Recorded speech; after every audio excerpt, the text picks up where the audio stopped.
All right, so we are joining our NordCast episode number 51 with an ESPN NHL analyst who's been in the broadcasting world for a very long time. We have Arda Öcal here. How you doing today, sir? Very good, boys. Thanks for having me. Really appreciate the invite. How we doing? Doing awesome. We're very thankful for this opportunity. We don't get this too often, so we're not going to waste any more of your time. We'll get straight into it. So we've interviewed a few people on this podcast throughout our couple of years doing this. And the first question that we always ask, regardless of whether or not they're in the broadcasting field, they're, a content creator, they're a player, we always ask them, how did they get into hockey? How did they start getting into the game that we all love? So what is your story? Very early. Started playing at 4, grew up in Canada, just outside of Toronto. Bonded with my dad over hockey. He moved to Canada in his 20s, and he sort of discovered hockey to kind of assemble, to kind of fit in. So he became a Leafs fan by default, moving to Toronto. And so we would watch games on TV, and then he put me into hockey, which, that kind of ignites your love affair with the game, right? So I played it growing up. I was never really any good. I played rep for a couple of years, but never like anything of note. You know what I mean? But yeah, it started there. I would say it started there, and then it just never left. Like growing up, I thought, I would say like watching broadcasts, I always thought like my guy was Ron McLean. Like I always thought he had the coolest job. I thought it was the coolest thing that he was like talking to hockey players, and he was sitting at a desk, and I saw him after the period, and it is almost like I was looking forward to the intermissions just as much as the game itself in a way. So like that, I didn't know at the time, but that's sort of where my passion and love for like broadcasting came into play as well. Cause I thought the people behind the microphone were just as cool as the athletes. Like I didn't grow up thinking that I would ever make the NHL, nor did I, obviously like every kid playing hockey in their basements or in their driveways or like game 7 overtime, like, ball up, puck on my stick or ball on my stick kind of thing. Right. But like, I never like thought that would be an idea, but the people behind the microphone were really cool to me. So I always kind of gravitated to the broadcasters. Yeah, you kind of answered my second question there. I was going to ask kind of how you got into the broadcasting / the analyst type ask. Yeah, like totally unorthodox. Like I do not have a degree in broadcasting. I went to school for math and business, and then when I graduated, I like took project management jobs, and then like nights and weekends I would go to like the local pub. Like this is before YouTube and content creators and social media, you know what I mean? So it's like the only place you could go was like the local TV station. That was really it. And so I went there, and I just was like, this is kind of cool. Like I just want to learn and be around this environment because I think it's fun, not knowing that I would pursue it full time years later, So I did like the campus radio station when I was at school and stuff like that. But the cool thing was that station that I went to had the rights to OHL, and they had at the time there was a team in Brampton, the Battalion, and then the Mississauga team. So they were airing those games, and that's where I got my start in hockey. Because when you do those games, like you do everything. You do some days you're between the benches as a reporter, other days you're talking to the coaches, other days you're play-by-play analyst, whatever they need, because it's like that's the way it was, So it was very much like put you through the ringer, do every role, learn everything. That was a great experience. Where did you go to school, if you don't mind us asking? University of Waterloo. Hour outside of Toronto. It is not known for its broadcasting at all. It's very like the thing that it's known the most for is like engineers and computer science majors, like people that are like coding video games and that kind of thing. Like they, a lot of like graduates go to like Microsoft and Google and probably Epic Games now, like just getting jobs like that, like very Silicon Valley kind of work in the tech industry. So really smart people, like way smarter than me. Here I am, the guy that's like randomly talking about hockey that went to this school that like Chris Hadfield went to University of Waterloo, and he went to space as an astronaut. Exactly. Remember the time this is totally random, but remember the time he dropped the puck from space? like at a Leafs game. He was like in the ISS, and he like pushes down the puck. Yes, I remember. I remember that. Yep, I do remember. That It was was quite a memory. hilarious. That's Yeah, hilarious. so I remember reading into. You actually have a Wikipedia page. Did you know you have a Wikipedia page? I didn't for a while, and then I was alerted to this like a couple years ago, or a few years ago, I should say. Yeah, I don't really pay attention to it, so I'm sure that actually there was a time where like my close friends would like try to edit it and just add random things like Arda once ate a extra large pizza in one sitting, or like just like really ridiculous things, and So then that they is would stay there for like a week and then it would go away. And so they'd that like is track true. it. You didn't eat I mean that may or may no comment. Definitely true. it. So what your Wikipedia also mentioned is that you actually did wrestling for a while. Is that Yeah. true? Yeah, Okay. definitely. How did Definitely. you So, get into yeah, that? that's a great story. So, I grew up a wrestling fan. I did enjoy it. Like hockey and pro wrestling were like my two things that I really liked. But the reason I really started to pursue it was because I got this piece of advice early in my career when I was like really diving into hockey. And I wouldn't give this advice. I've said this before in other interviews. Like, I wouldn't say this advice to people who are pursuing media or content creation or broadcasting now. I would actually say the opposite. But it was fair advice at the time. And I understand why this person said it. They said, if you are wanting to be a hockey broadcaster, which I did, the problem is, especially in Canada, it's probably the most lucrative seat in television. And so if this person leaves, like let's say Ron McLean leaves that job, there's going to be hundreds of people that are more qualified than you that would be vying for that job. Basically, what he was saying was it's a very crowded industry. So he was sort of telling me, find the road less traveled, like find a niche and own it, and then try to transition from there. Now, what he didn't tell me was that runs the risk of being pigeonholed as a certain, just that person. And so I said, well, I also like combat sports or pro wrestling, so why don't I try that?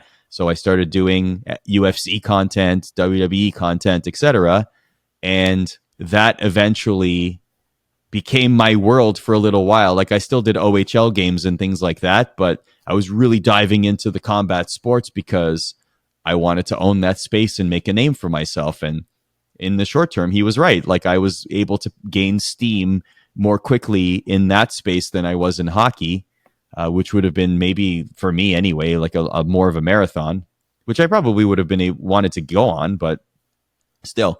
So eventually, a few years later, I got on the radar of WWE, and that's what brought me to the States. So I worked there for a couple of years, but really, like, it didn't work out for me there for multiple reasons. And it's not a bad experience or anything. It just didn't work out. And I was also missing hockey. So after that, I took it as an opportunity to try and get back into the hockey world. And luckily, that's when the MSG Networks gig came up, and we did a hockey show there, and I was able to contribute to Rangers and Devils broadcasts. But yeah, like it's just a very winding, like this like content creation, broadcasting, media. It's never a linear path, right? Like the three of you, I'm sure already feel this, right? Like doing a show, like, your journey creating content in media broadcasting, no one has the same story. It's always this like winding road, and some people find success a lot faster than others, but it's your journey to yourself, like it's your unique journey. It's the way it is. So you use like your wrestling to like kind of like build up your name essentially, and that's how you got into the MSG and that stuff. Is that In a kind of way, yeah. Like I guess WWE had a little bit of a cachet to it. I would say that I would say WWE in combination with, so like after OHL, I did some AHL broadcasts, so I was able to do like Marley's games and things like that, and that like gave me enough of a portfolio that like MSG would maybe give me a second look kind of thing, So like I had enough tape that I could say, look, like I've done enough hockey that I could definitely be considered. So that worked out in my favor. Timing is everything too, right? Like they just happened to be looking for a fresh face and maybe a new voice, and someone who had different kind of experience. So I kind of fit there fit the bill, so to speak. So it worked out. Yeah. So, one last question about wrestling. Who's your favorite wrestler? Is it Tyson in the background? Yeah. Who's my favorite of all time? Yeah, I would go Of all all time. time. My favorite wrestler, Bret Hart comes to mind. There was a guy named Mr. Perfect. He had a really good character back in the day. Roddy Piper for sure. Like I'm old school. Like I love from that generation. But I don't really watch much today. Like I watched a little bit of WrestleMania this past weekend. The Rock was, definitely someone especially during the Attitude Era, he was awesome, and he's Oh, of been course. great now. Like watching his clips online have been hilarious. Like he's just amazing. So, but these days it's more like friends I've made in the industry that are doing really well or winning championships and getting to watch their clips and sort of being happy for them. Like that's more my watch time in wrestling than actually sitting down and watching a 3-hour Raw or consuming every second of wrestling content. I just don't have time for that anymore. Mm-hmm. Yeah. I've never been big into wrestling. It's never just been my kind of thing. I don't know about these guys, but I just never got into it. So when you talk about just overall, not just in wrestling, but overall, when you talk about hardships, what was the biggest thing that you had to overcome when getting into the broadcasting field or the analyst? It's very like it for many people, myself included, it's very much a rejection business. Like you're going to hear no way more than you're going to hear yes. You're going to suffer a lot of setbacks. Things aren't going to go as quickly as you want them to. Like this is a common story for a lot of people. It is definitely a story that I've experienced, and that's just the way that it is. And when they say you got to have thick skin, it's more than the number one reason is like because you just need to persevere through all of that. If you really want it, like you're just going to power through all of it and it's just going to work out for you, right? Like it's just going to eventually, like timing, preparation will meet opportunity and there it will happen. And then the other thing is like, it's a subjective business, right? Like a lot of people might just not like your content or not like something about you, and that will be a detriment. And so you just have to roll with it because you realize that's one person's opinion that just happens to be in a position where they're selecting someone for something or whatever the case may be, right? So those are it's almost like death by a thousand cuts kind of throughout your career, and it never ends, and you just have to accept that. But I'd say like there were a couple of times in my career where you get let go or laid off or whatever, and then you're just kind of wondering what's next or what are you going to do, and then you just knock on doors and eventually some sort of opportunity opens. That's how I ended up at the Weather Network in Canada. Like I left the score and I was figuring out what to do next, and a former colleague there called me and said, "Hey, I just joined the Weather Network. I'm one of their executive producers now. Do you want to try this out for a couple months in Ottawa?" And I was like, "Sure, I'm not doing anything. Why not? Say yes to everything." So that's it led to that. And if not for getting the job at WWE, I might still be in Vancouver doing weather because it was such a great gig. So, funny how life is. Yeah. Yeah, it's funny how just life will take turns, especially in that realm too. I will say this, bringing it back to hockey for a second. I was there for the Heritage Classic that Eddie Lack played in instead of Roberto Luongo. So I was there for all of that like controversy. However, I was not covering it from a hockey lens. I was covering it from a weather perspective, and there was no weather story because it was a fine day and there was no like I was at the Winter Classic that year, which was at the Big House, and that was amazing because there was actual snow and they had to stop the game every couple minutes to shovel the ice, and there was like 100,000 people there. Still, one of my favorite hockey images ever is the aerial shot of Michigan Stadium, where it's like, yeah, isn't it the best picture? It's like half blue and half red, Leafs and Wings, but it's like it's as if the whole stadium, 100,000 plus people, coordinated that half the stadium would be in blue and half the stadium would be in red. Like that image is incredible. It's the coolest thing. The capacity of it too is just crazy. Right. It's just awesome. Yeah. And we've had some great images, like the Lake Tahoe stuff is really cool. Yeah. Like the images that they got there with, during the pandemic and whatnot. Like, yeah, that's pretty cool. Yeah. So coming full circle. Okay.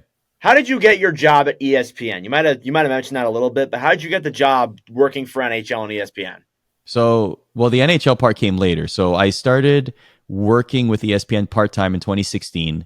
I just did random things. Like the first job they gave me was actually esports, and I didn't know anything about the game they wanted me to cover, which was League of Legends. And I was like, I don't know anything about this game.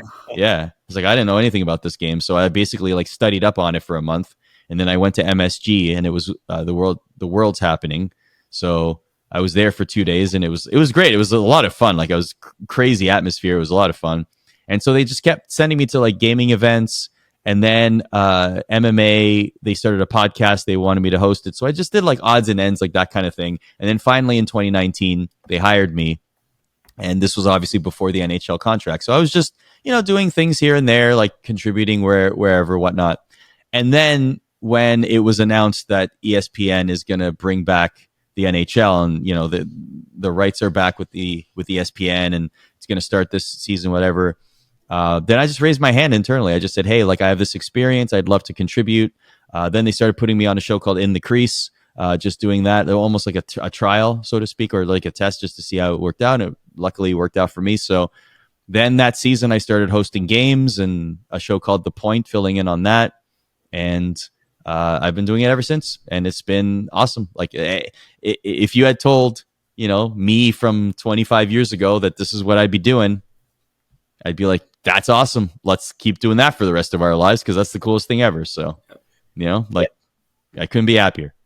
Yeah, I love watching you on ESPN. It's one of my favorite persons to see. Thanks, and the funny thing is too, I don't know if you know that you follow me on TikTok. I think you do. I do. Yeah. I like following a lot of the hockey content creators, because I like to see what they're cooking, including yourself. Yeah. It's funny because like I would like tell my mom that like this guy from ESPN follows me, and then we watch ESPN, see you on TV. I thought that was pretty cool.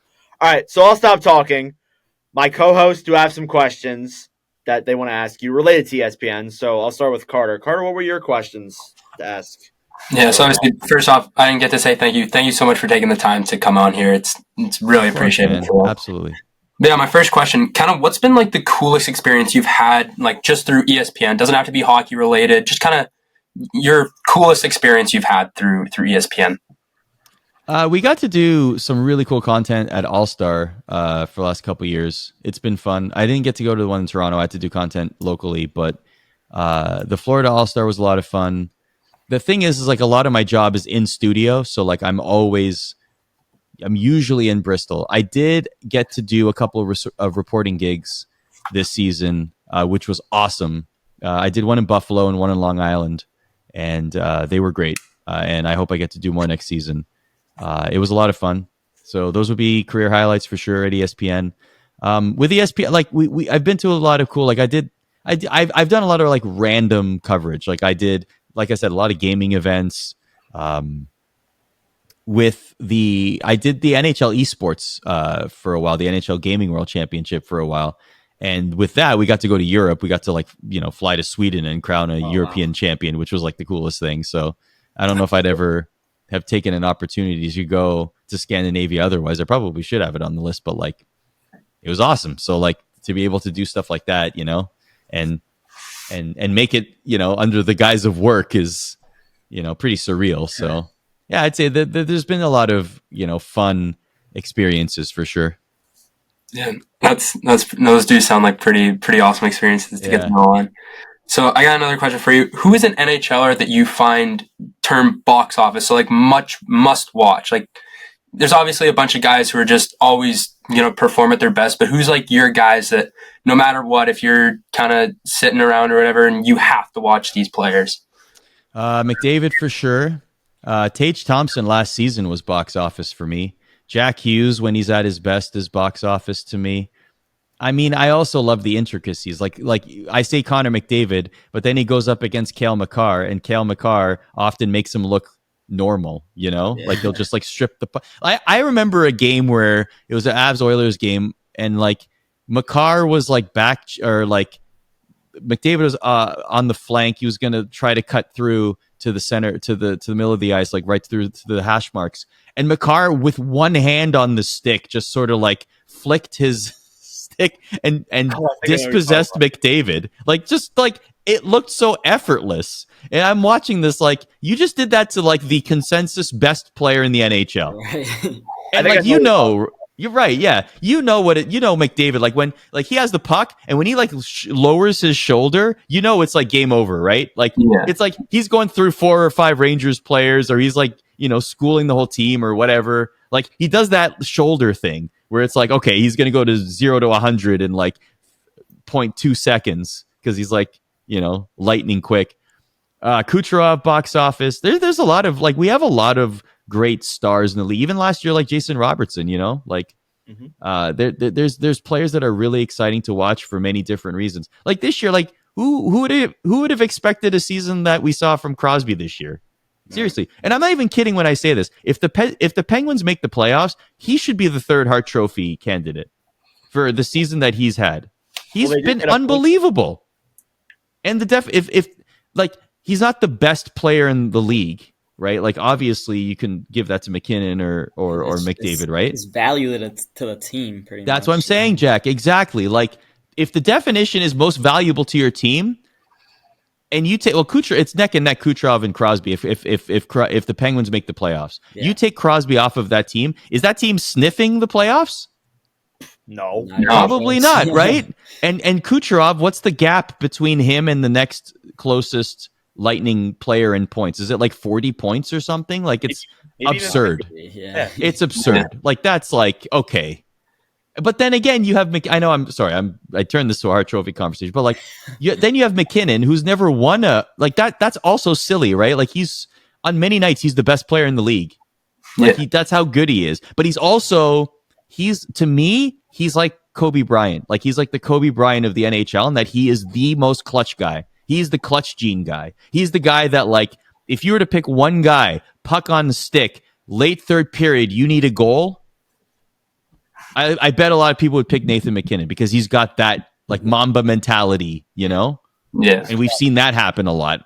How many highlight reel goals has he scored late in the third period to tie a game? Yeah. Oh, tons. I think one of the most like I remember when I was a kid, I'd watch like sports finds all the time, and like one of the most ones was in the playoffs. He had an absolute just cuts into the middle and just rips one right from I guess where the ring out line would be, just top of the circle and just in. He's just anytime he's fast like McDavid, and he's unreal. Yeah, he's clutch. Exactly. So. Hope I answered your question before going on the massive tangent that I just went on. No, hey, you answered it perfectly. I got one more question for you. So obviously, looking at your background, you seem to be kind of a collector of a lot of different things. I see you got the arcade machines back there. Yeah, you got super random. Yeah, I'm waiting on a hockey one. We don't have a hockey arcade machine yet, but I need to get one of those. Yeah, what's kind of like your favorite piece of memorabilia that you kind of keep? Kind of in your set. I have a lot of like hockey stuff here, like the pucks all the way down here. So like I like to find random pucks. There's like a bunch of NHL and ESPN stuff, like that kind of stuff, like stuff that's like I can't necessarily buy is probably the most valuable. But this is a lot of like I love to scour eBay for like random NHL stuff, like anything vintage is cool, Like I have a whole giant jersey collection of random things. I'm also a big Star Wars guy, so like I love when it's like Star Wars night and like NHL teams do like a crossover thing. So like the Panthers had a cool like AT-AT like mixture with their logo and stuff. So like I'll pick up one of those. Or like the Hurricanes had I think they had the best one this year. They took Svechnikov and made him into a Mandalorian, and they called it the Svechnalorian. And there's like the mask and everything. Like I thought that was really cool. So I'm like, yeah, okay, I'll pick up a bobblehead, whatever, I love Star Wars night. That's my favorite. It's so much fun. It's so much fun. I'm from Philly. I went to the Flyers one. Oh my god, amazing! Just so enjoyable. Yeah, it's my favorite theme night of the year. And Gritty gets into it heavy, and then like I think Gritty they've done like Gritty Chewbacca posters. Yep. Like the Philly Star Wars night. Yeah, it's pretty awesome. Yeah. So I'll move into Jack. Carter, you don't have any more questions, right? Sorry. No. All right. So I'll move into Jack. Jack, what are your questions for Mr. Öcal here? All right. So my first one is I don't know how often you're around, NHL players, but When you are, just what kind of stands out about them and just how they carry themselves on and off the ice? They current NHL players. It was a lot more when I was doing work at MSG, Okay. but a lot of hockey players are humble. I mean, you can see it in our analysts too, like especially off camera. Like hockey players are generally very humble, very down to earth, very team oriented. You know, like the knock on hockey players as a stereotype is they lack personality, right? Like that's Yeah. always what you hear about hockey players. What I would say to that is you just have to find the right way to get it out of them, Exactly. you know? And so it's sometimes it's a challenge, sure, but then you have like players like, you know, Seth Jarvis and Tomas Hertl who in their way are very charismatic and entertaining, you know? Like Yeah. I would if you're telling me that I'm going to be doing a Hurricanes game and this wouldn't happen necessarily, but like every period I'm going to talk to Seth Jarvis, awesome, because he's great, you know? But like a guy like Sid, for example, like he gives insightful answers. It's just not, you know, it's not hyped up and turned up to 11, you know? Yeah. But like he often gives very, very thoughtful answers. And I like, yeah, like a guy like McDavid, for example, like he'll also do the same in the right moment and circumstance. And if you ask, you know, a certain way to ask questions, you know, sometimes you unlock them. So, but our analysts, by and large, like really great people, and Right. some of them are definitely full of personality. Like I worked with Kevin Weeks yesterday, and he's awesome. In many ways it feels like a night off because it's so easy to work with him. You know, like the chemistry is there, and he's very very entertaining, and PK's like that too, and you know, then you have a guy like Ryan Callahan who's like a wealth of knowledge, and he's just incredible. So I can tell why it's very you meet him for like a minute and you're like, yes, you were definitely a captain in the NHL, and I can see why very quickly, you know. So we're lucky, we have a really good group. All right. My second one is you mentioned you've been on shows like The Point and stuff like that, and so just what goes into preparing yourself for a TV segment? Yeah, sure. So the Point's usually an hour. So that's multiple segments, like 5 or 6 segments. And basically, a 60-minute show is usually like 44 minutes of television. And so the producer will be the one that puts together, like, okay, let's do this segment, this and this, basically filling that 44 minutes of time. And the analyst, whoever I'm working with, whatever analysts are on the desk with me, will give their perspectives on things and say, hey, like, let's talk. Like, let's say we were doing a show today, right? I would imagine some of the topics would be, okay, let's talk about the East wildcard race.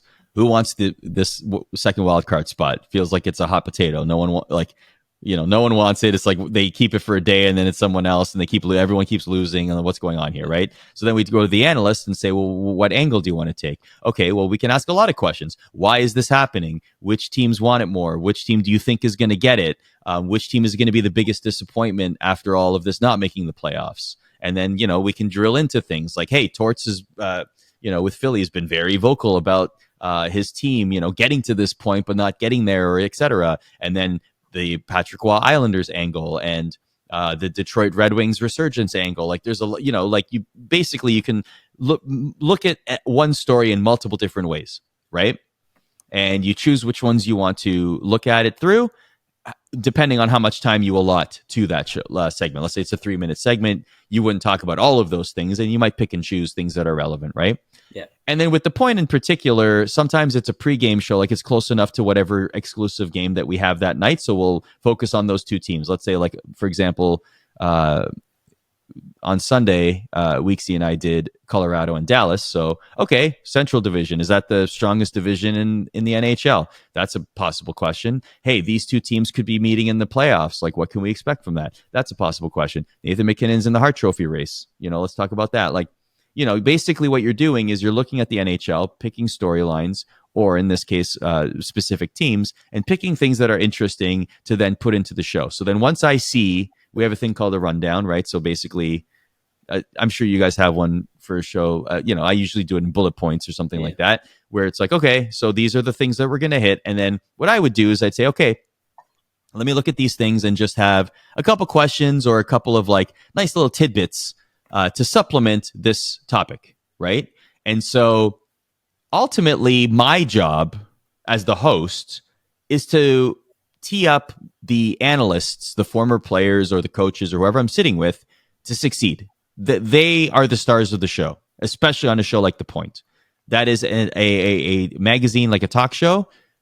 People are tuning in to hear what they have to say. They played the game. They know the game very well. They're experts in the game, or they coach the game, whatever, right? Or they report on the game. So my job as the host, the traffic cop, the point guard, is to set them up to win, to succeed, to shine, because then the show wins, and then I win as a result as well, right? So that's like a 101, 20,000 foot view on how I would sort of prepare for shows. And then as the show's going along and when it's live, then I'm just making sure that we're sticking to times and we get to breaks, etc. Finding creative ways to segue into where I need to go. Thank you for that. And then my last question is, you mentioned you went to college for math and business, which is just crazy, and now you ended up as kind of a broadcaster. Yeah. So just how long after college did these opportunities start, like popping up? Well, I honestly, it was probably like 6 or 7 years before I actually decided to try it full time. And then it like, it's still like spaced out. It's not like they all inundated at once. But when you work in the industry enough, you meet enough people, you keep in touch, you just like things happen to tend to like snowball or work out in that way, So to answer your question directly, it wasn't like quick at first, but luckily it was enough that kept me motivated to keep trying. Okay. Awesome. All right, Jack, you have any more questions? I don't. Okay, cool. So I got two more about broadcasting, then we'll get into some NHL type questions. Sure, so whatever you got. Who is your favorite person to work alongside with? You mentioned Kevin Weeks, you mentioned Callahan, you mentioned a lot of guys. Who's your favorite one to work with without making anyone angry that you didn't pick him? Yeah, see, that's a tough question because it's like, man, how do you pick? Like, all the people that I work with are like great in their own way, and so it's tough to pick just one person, honestly. AJ Malesko is awesome. She's a gold medalist, obviously. She's, Patty, one of Patty Kazmaier. She went to Harvard. Like she's the mayor of fun, like the captain of vibes. Like it's always a great time when she's in studio. We just get along really well, great friends kind of thing. Mike Monaco is awesome too. I love throwing him and Bob Wischusen. I've had a chance to work with a couple times, and they're both like excellent hockey voices, like just so good. And so I've been like the two games that I did this year, I was lucky enough to have them as my play-by-play guys because they're both incredible. But honestly, like I sit in studio with Steve Levy and Mark Messier and PK Subban every Saturday, and it's like it's the coolest thing because it's like I get to sit and absorb them talking about hockey. So I always feel like I leave smarter than I did about the game of hockey that we love, Yeah. I will say one name that I wish still worked at ESPN is John Tortorella because yes, I got to work with him a lot in the first year, and he was incredible. He is one of the best hockey minds out there. I know that he's got a public persona. I know that he's, polarizing to the hockey community.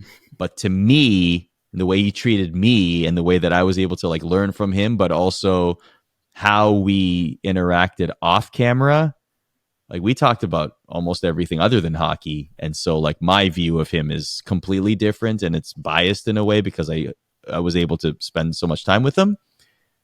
But that guy's awesome to me. Like he's just not just the hockey side of it, which is obviously the, in that job, the important part. The knowledge is obviously like, one of the best in the business, but like as a human being, I cherished the conversations that we had because he's awesome. So yeah, me and Carter are huge Flyers fans. That's good to hear. Fantastic. Raising our coach. Oh yeah, he was terrific. Like we talked a lot about, his animals and like things like that. Like there was one game actually I was laughing. but there was never one game where he got kicked by one of his horses and he showed up to the game. You have to look this up. Oh, did he have a let me black find. eye from it? Yes, he had a black eye, and allegedly they said on the broadcast that he, like, I guess a back kick or something as he was feeding them or something like that. I don't know, but in my head I'm like, yeah. First of all, the horse lost. Second of all, Torts is not going to miss a second of hockey. Oh, The ultimate hockey guy. No Outstanding. chance. Yeah, All he right. was the best. Yeah, my final question for you is advice to people. So if you're looking at someone like maybe me or Carter or one of us per Okay. se, and we're trying to get into what you do, or even just like the broadcasting world, what's your advice to us for getting into a field like that? So let me pull up your. I'm pulling up your TikTok right now. Okay. Nordic 97, right? So you're in a good spot. So you know your follower base is very good, especially for hockey. Like we're like even in TikTok right now, like we're finding that, like, you probably felt this like 6 months ago or a year ago, it felt like your videos would catch fire a lot more quickly, right? Like it just felt like the algorithm was in your favor a little bit more, maybe. I felt like that for sure, and I'm sure that you feel the same way. Like even some of our videos on like, you know, major like ESPN or NHL and ESPN don't catch fire. Like maybe the algorithm changed, but they don't like go viral or catch fire the way that they used to. The thing is like what I'm getting at is the algorithms consistently change, the landscape of creating on social changes, right? So like you have to be on top of that, like constantly. It's not just like trial and error, which you absolutely should be doing, but also like what are other people doing, what is succeeding right now, like the trends, the ideas, the thoughts. I always tell people, you probably know this, Nordic, already, but like if there's a new feature that a social media platform releases, spam it. Like do as many of like YouTube when they released shorts. I can't tell you how many people that I spoke to said, man, I just put up so many shorts videos when it first got launched, and it just like fed me into the algorithm because they wanted that feature to succeed, right? So like, and TikTok sometimes tells you too, right? Like, what was it like a couple months ago where they were like, hey, we love seeing videos longer than 3 minutes or something like that, right? So like right, you know what I'm talking about? Like I absolutely experiment with those kind of things, because at the end of the day, if it fails, whatever, like, is it really that big of a deal? You know, like you can't take like, you know, Nordic, tell me this doesn't resonate with you. Like you make a video and you're like, this is going to be a banger. This is hilarious. Like I put my heart and soul into this. This idea is amazing. And then you put it up there and you're just like, 500 views. What the hell happened? Yeah, like, that's happened plenty. You know what I'm saying? Yeah, exactly. And then like sometimes you can't help but take it personally because you're like, I thought for sure this was gonna pop off and this was gonna be the one. And then sometimes you just throw something up there and it like just hits the algorithm and then you get millions of views on it and you're like, this? Like I didn't put any thought into this. I just like, this was just a fleeting idea and it just like threw it up there in like 20 seconds. Like what's going on here, you know? So yeah, the funny thing is like what I'll do is like I'll post a video. Like for today, I posted like something about the Ottawa Senators getting eliminated from playoffs. yeah, Posted that. I don't know how it's doing right now, but like, you know, let's say it didn't do all too good. Then I post something that like literally took me like 5 minutes. Like I posted a slideshow of photos, sure, and that got like 3,000 likes. Like that's just how crazy the algorithm. Exactly. And maybe TikTok just wanted to reward slideshows that day. Yeah. So yeah. So generally, I would say like be creative, be thoughtful, be you know, consistency for sure. You know this, right? Consistency. Like if you don't post every day or at least on a time, like on a schedule, you're not going to get as rewarded because like the platforms reward consistency, right? So like even if you schedule them and you're just like, I need to guard my peace of mind, so I'm not like working 24 hours a day, you know, schedule them so that you can have them come out like on YouTube, etc. So Yeah, I would say that. I'd say if you wanted to get into sports broadcasting, find it at all levels. Find minor hockey tournaments to contribute to call, to do reporting at. Make sure you're on the radar of all the teams. Send them new and updated stuff consistently, like every couple months or whatever you got. And you just have to be fearless. Like sometimes, just like hitting the algorithm, like sometimes you'll land on the lap of somebody who needs someone and is looking to hire, and other times you'll just be knocking on the door and it'll be a not now, but maybe it might open one day. So you never know. Put yourself out there. Exactly. Kind of what you're saying. Exactly. Just like you're doing with your content, right? Like sometimes it's not easy. Other times you're just like, it's the greatest feeling in the world when something you create resonates with people, right? And you're just like that it feels like a validation. So, you just got to keep going. Yep. All right. Transitioning out of the broadcasting realm and all that good stuff, we got some NHL questions here for you. First off, who has been the most surprising team for you to watch this season? The Flyers. Hey. Who's not saying the Flyers? They were in a playoff spot since December. Yep. And then I watched them crumble this past week. Third in the Metro, and then all of a sudden, yeah. But no team in the East wants that second wild card spot. Everyone is just like, it's so annoying to watch. Good. Because you'll see the Flyers losing, and then you'll see the Red Wings lost the same night. The Capitals will be losing. Exactly. And then just all of a sudden Pittsburgh comes into the mix, and Buffalo isn't even that far behind either. It's just such a dogfight, and nobody seems to want it. That's the most difficult part, right? Is that nobody seems to want it. That's the hilarious part. Like third in the Metro is completely up for grabs. Yeah. Well, I mean, I don't think anyone wants to get absolutely destroyed by Carolina. Let's be honest here.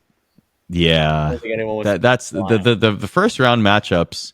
Like the Rangers would play Rangers Red Wings would actually be a fun. I'm looking at the standings right now. Rangers Red Wings would actually be pretty fun. The Leafs and Panthers would be hilarious for the story because of the last season. The Bruins and the Lightning is not an easy out at all. Like the Lightning know how to play playoff hockey. That's going to be tough for the Bruins. And then the Canes and Islanders.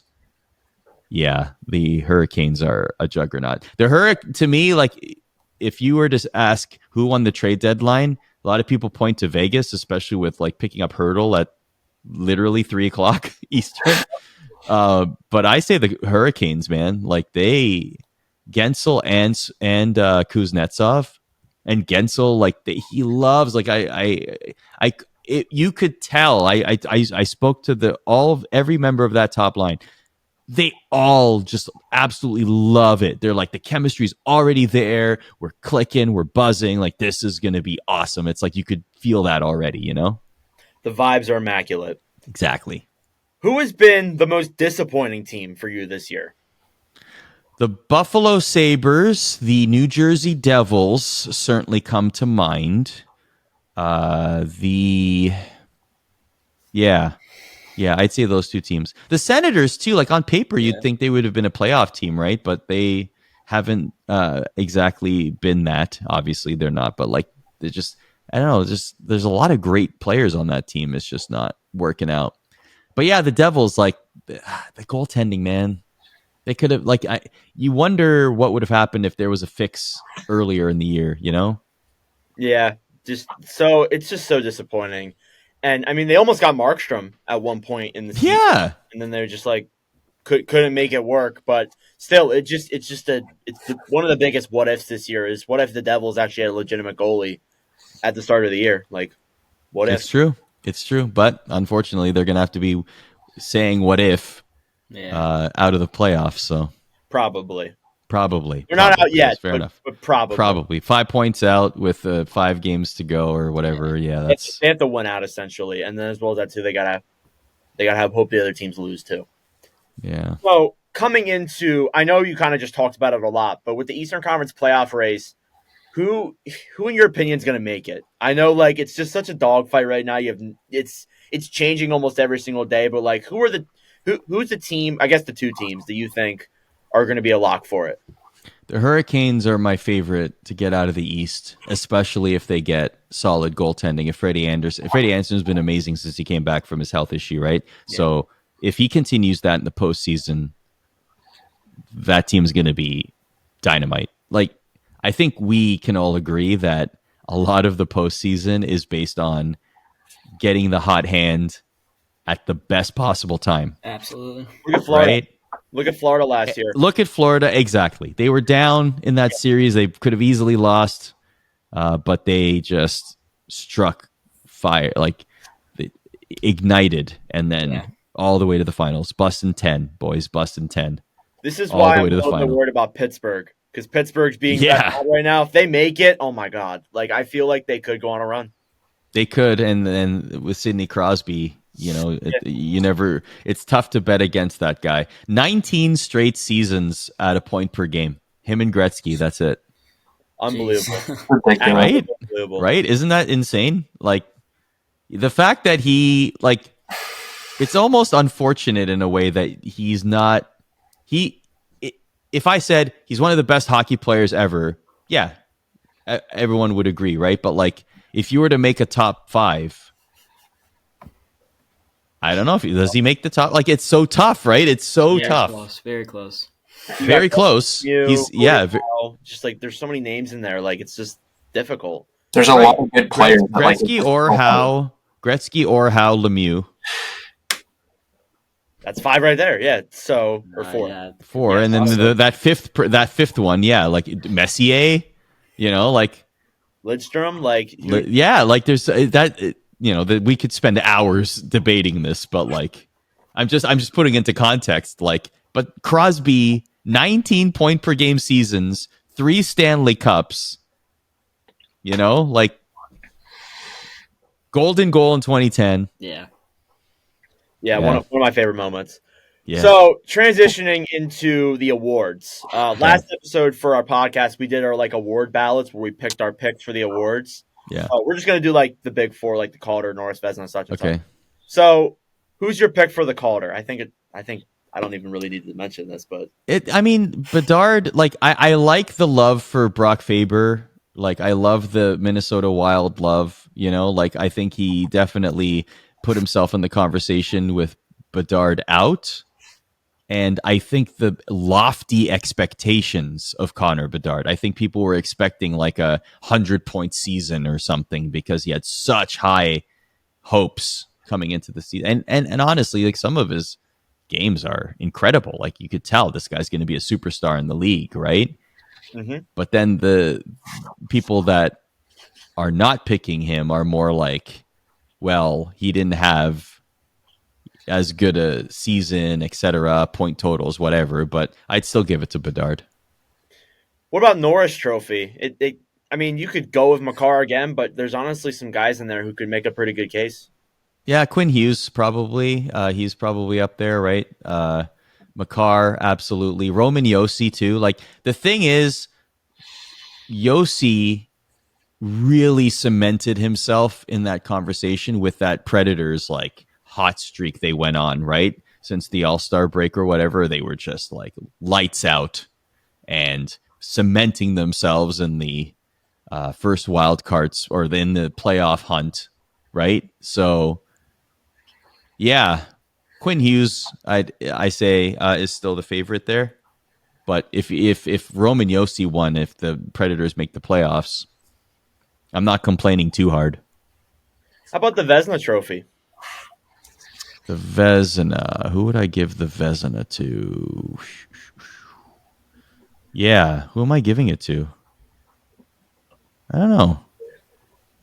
That's it. There's a lot of Hellebuck probably is the favorite, right? Like, he's been really good. Yeah. But there's a lot of play. What's that? Carter's also a Jets fan, so he's happy to hear that. Oh, are you? Yeah. Nice. Thankfully. That's not an easy first round matchup, by the way, dude. No, if you're facing the Avalanche, oh my gosh. The Central is way too it's so close right now in that top 3 that honestly, right now any team can flip flop through it, and the Central's a scary spot right now. Yeah. Even going up to the 1, you have to potentially play Nashville or even Vegas. No thanks. It's scary. Yeah, no thanks. Situation. Yeah, Hellebuck would be my pick. There's a lot of goal. Like, yeah. A lot of good goalies. Yeah, there's a lot of good goalies in that tier, but like Hellebuck is probably like cut above. Yeah. Shout out to Jonathan Quick though; he's had a hell of a year. Yeah. Oh, for sure. I don't know if a backup necessarily is going to win it, but I mean, No, but yeah, I think he deserves some flowers. Is what I was saying. Yeah. I mean, our friend Jack here did have Anthony Stolars in his top 5 goalies. I just think you should. I'm looking at 922 save percent is pretty good for 25 games. Yeah, that's what I was saying. Yeah, that's not bad, buddy. Laurent Brossois, 21 games, 925 save percentage. Yeah. How about that? That's crazy. Backup of the year. Oh my god! Yeah, that That should should be be a word. Like Yeah, 6 Jack- man of the year in the NBA.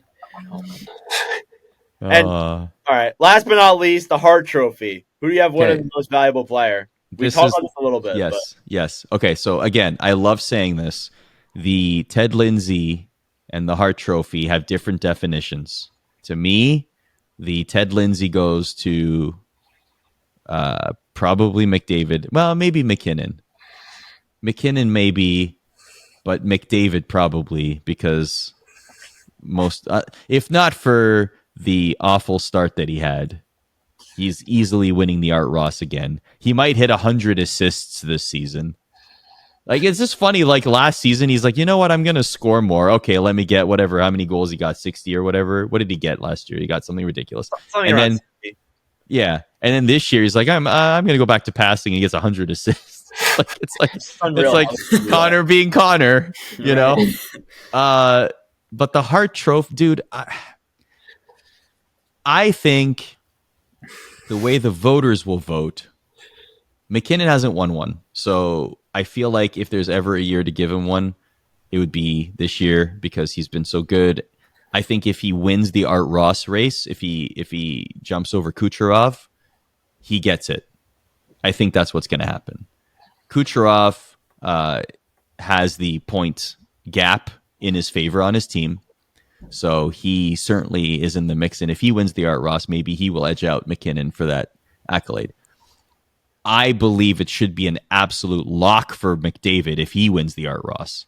Like, he had a really terrible start, right? Like, it was bad. He gave the league a head start, essentially. That's pretty Very much so. He gave the league like a 15-game head start. But if he wins, then it's ridiculous. But then then here's another thing. What if Austin Matthews gets to 75 goals? Probably improbable now. Like, I think he's on pace for 70. But like, even if he gets to 70 goals, like, when's the last time we saw that? Right? Like, is that enough? Maybe not, because like, you know, it might not, like, if he had gotten to 80, I think that would have been really tough not to give him the Hart Trophy in that case.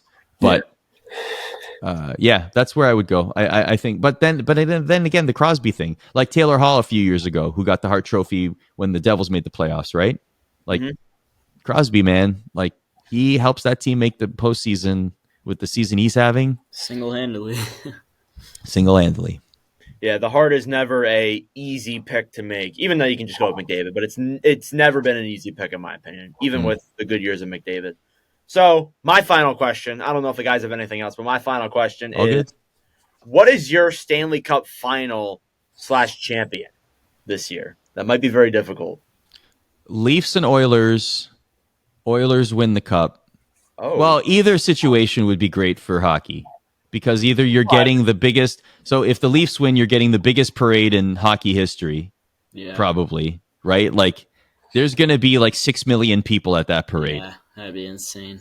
Right? Like, it's going to be hockey heaven, the hockey capital of the world, essentially, in that moment, you know? Like, it's going to be ridiculous. Or you're getting the best player in the world raising the Stanley Cup. And that is an image, in my opinion, that needs to happen. So give me the Oilers against the Leafs. First time a Canadian team wins the cup since 93.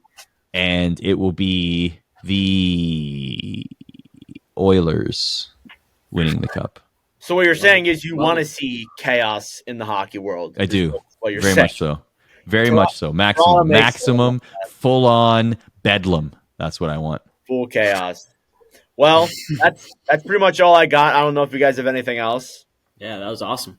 No, that was unreal. I appreciate it. Well, Arda, thank you very much for coming on. We greatly do appreciate it. Yeah, thank you. You can check out Arda on pretty much every single social media platform. He's on Instagram, Twitter, TikTok. Are you on YouTube? Following Nordic on TikTok, by the way. No big deal. Do that, please. I would love. Yeah. I need that for my promotion video. Thank you very much. I appreciate it. Yeah. Yeah. Go follow Nordic and catch his content. It's great. Again, thank you, Arda, very much for coming on, and we will transition over to the next segment on the NordCast.